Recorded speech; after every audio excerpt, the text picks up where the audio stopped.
अपने जनपद से जुड़ी हर खबर को देखने के लिए इंडिया लाइव न्यूज़ को तुरंत सब्सक्राइब कीजिए और साथ ही बेल आइकन को भी दबाइए। और कहते हैं कि टुंडला हमारी माताओं के सुहाग का प्रतीक माना गया है। यहां चूड़ी बनती है जिसमें समृद्धि की प्रतीक है। हम जब मंदिर में जाते हैं तो देवी मां के मंदिर में श्रृंगार के रूप में इन्हें अर्पित भी करते हैं।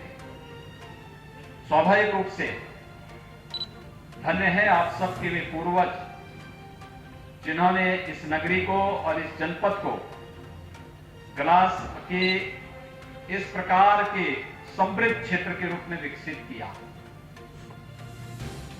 कोरोना कालखंड के दौरान पूरी दुनिया और पूरा देश जब कोरोना से त्रस्त था, उस समय भी आपने अपनी इस कला को जीवित रखते हुए कार्य किया है।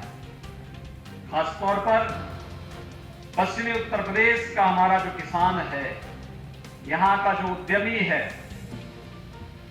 वह परिश्रम की जिस पराकाष्ठा को पार किया है वह अभिनंदनीय है। हमारे किसानों ने दुनिया के अंदर पूरी अर्थव्यवस्था कोरोना के कारण अस्त व्यस्त हुई, लेकिन कोरोना के दौरान हमारे किसान अर्थव्यवस्था को एक संबल प्रदान करते रहे। इस क्षेत्र में भी मुझे लगता है किसान यहां का तो इस बार खुश होगा ही, क्योंकि आलू का दाम तो बहुत ज्यादा इस समय है। और मेरे भाइयों बहनों, हमारे यहां के जितने भी प्रतिनिधिगण हैं, जनप्रतिनिधिगण हैं, ये लोग निरंतर प्रयास करते हैं कि यहां पर कुछ फूड प्रोसेसिंग के ऐसे प्लांट लगे जो आलू प्रोसेसिंग का काम कर सके और जिससे किसानों की आमदनी को कई गुना आगे बढ़ाया जा सके। वह कार्य तेजी के साथ आगे बढ़ना प्रारंभ हुआ है और मैं विश्वास के साथ कह सकता हूं कि जिस मजबूती के साथ प्रदेश के अंदर हर एक क्षेत्र में कार्य प्रारंभ हुआ है, उससे क्षेत्र कभी भी वंचित नहीं रहेगा। मैं धन्यवाद दूंगा आप लोगों को। आपने पिछले लोकसभा चुनाव में फिरोजाबाद लोकसभा सीट को भारतीय जनता पार्टी के पक्ष में देकर के यहां की परंपरागत गुंडागर्दी को हमेशा के लिए समाप्त करने का जो संकल्प लिया, आज वो संकल्प एक बार फिर से आपके उत्साह में दिखाई दे रहा है।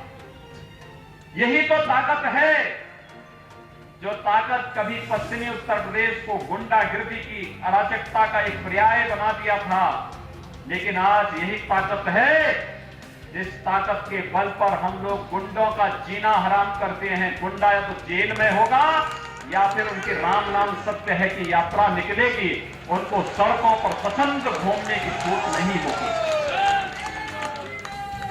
यही कारण है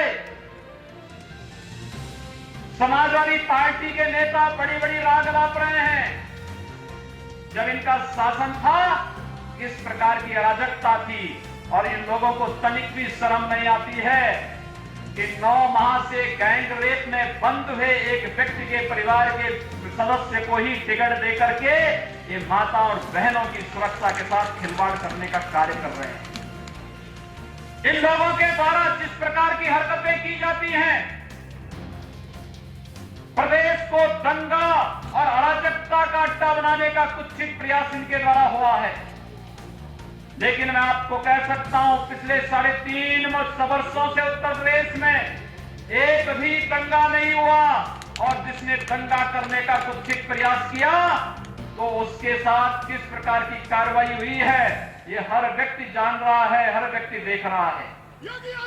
भर्तियां, पहले भर्ती चंद लोगों तक सीमित हो जाती थी।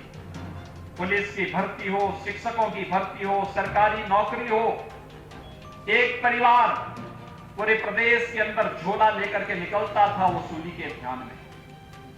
योग्य नौजवानों को अवसर नहीं मिल पाता था, न्यायालय को स्टे देना पड़ता था। और भाइयों बहनों, पिछले 3 वर्ष के दौरान प्रदेश के अंदर 3 लाख नौजवानों को हम लोगों ने सरकारी नौकरी दी, और सरकारी नौकरी देने के साथ ही प्रदेश अंदर इन सभी नौजवानों को हम लोगों ने नौकरी की गारंटी बिना भेदभाव के देने का कार्य किया।